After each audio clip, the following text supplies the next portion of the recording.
Welcome back to the series where I put Hololive members in a tier list for their power scaling. In the previous video, I ranked the first two generations.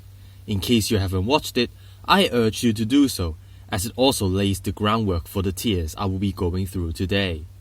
Basically, the non-combatant tier is your average everyday human adults.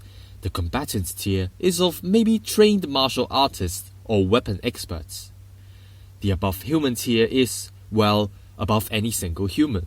And the takes on an army tier is that a modern army will have trouble defeating these beings. There will be one more addition to the tiers in this video, the humanity ending tier. These beings have the potential to end all of humanity, and the combined efforts of all of humanity will have a tough time dealing with them. It is also a good time to introduce what I call the nuke scale. What this means is how much of a chance large-scale explosives, maybe atomic bombs, hydrogen bombs, have in defeating certain beings. It could be used to illustrate how powerful beings are by how effective a nuke is to them. It is not a definitive argument, but since they are one of the most powerful, destructive weapons in the human arsenal, it is worthwhile going through them when talking about stronger characters. Though when humans decide to use nukes against certain targets, humans are certain to be in a dire situation against them, that they would use such a double-edged sword of a weapon. So any mentions of the nuke scale are reserved for extremely powerful beings. In this video, I will go through the second generation and gamers of Hololive. Aqua is a marine-style maid. She is a crazy gamer. However, can these skills be reflected in an actual fight? No, unfortunately, as her lore and design suggest otherwise. As a maid, the primary job is to do household chores and other maid stuff, and Aqua's profile suggests her to be clumsy and awkward. I know there are instances of battle maids, but we still yet see Aqua in action, except in video games. It could be argued that those gaming moments are representative of her knowledge in combat, but I don't think so. We even see in the Hololive alternative teaser her clumsy traits shown as she cleans up the room.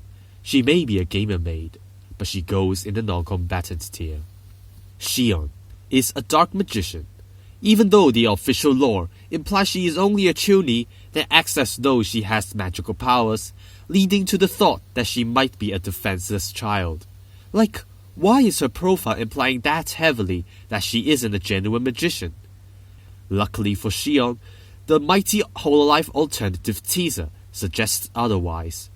We see she is capable of temporary flight, and her kick is capable of slicing a giant rock, even though she completely missed her initial target. Well, this might be a hot take, but I don't think any human have a chance at sustaining such an attack, except maybe armored individuals. Though she hurt herself in the aftermath, the attack at such height would be a painful experience, let alone accelerating with the help of magic.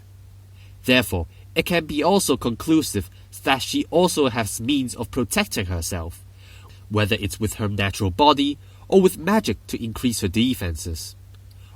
Moreover, she does have magic that allows her to delete items from existence. This is quite powerful, but its limits are unknown. She is at least in the takes on an army tier, with her powerful arsenal of magical abilities that allow having strong resistance, offense, and even reality erasure. On the nuke scale, she may delete the nuke, but since it is quite large compared to a window, she might not be able to do so in quick succession, so subsequent nukes may still neutralize her. So she can't be a humanity-ending threat. Xion goes in the takes on an army tier. Choco is a demon school nurse. We don't see her much in action, but since she is a demon, she will have higher stats than that of a human. Intelligence, physique, magical powers, though we are yet to see much of those in action, adding to the fact that she is a school nurse, in general a more calm job, it would suggest that she is a less combatant being. With this, she would still be in the above human tier, just not any higher. Subro is a duck, non-combatant tier.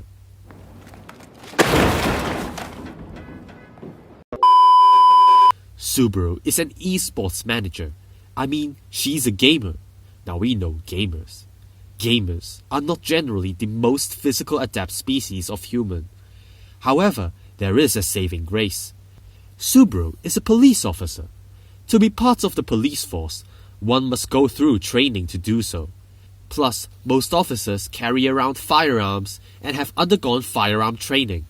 There is more equipment, but the gun is the main point. She has and can use a gun. Guns are deadly. Combatant tier.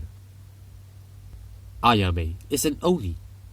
Onis are said to have powerful and large bodies, and even capable of gulping humans in a single bite. God.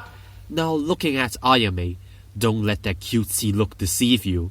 Onis are also said to be able to transform into male or female form at will.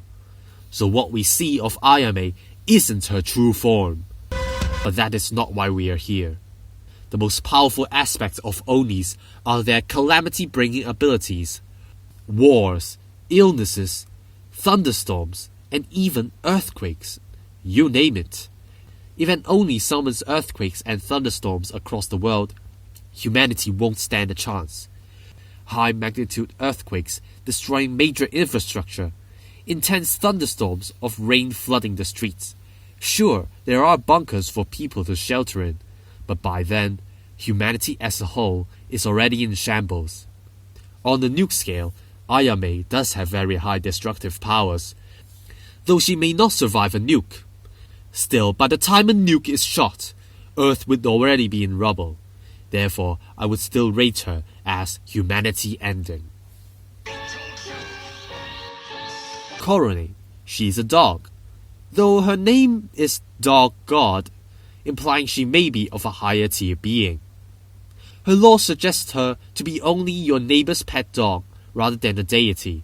So as a normal domestic dog, there are many species to choose from.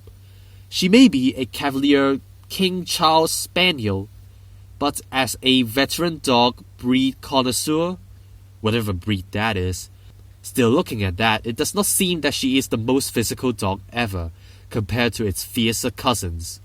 I will put Korone in the non-combatant tier. Okayu is a cat. Similar to Korone, Okayu is a household cat. Cats are also weak against humans. However, it is said that if her tail is pulled, she would self-destruct. Though an explosion is quite the threat, if it means sacrificing herself to defeat an opponent, I don't think it is a viable ability in combat.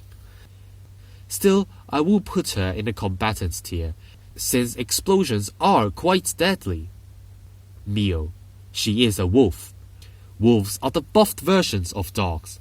Plus, as seen from the Hololive alternative teaser, we see Fubuki and Mio battle Ayame, and we can see that Mio is capable in fighting with a katana. This is solid evidence that Mio is deserving of the combatant tier.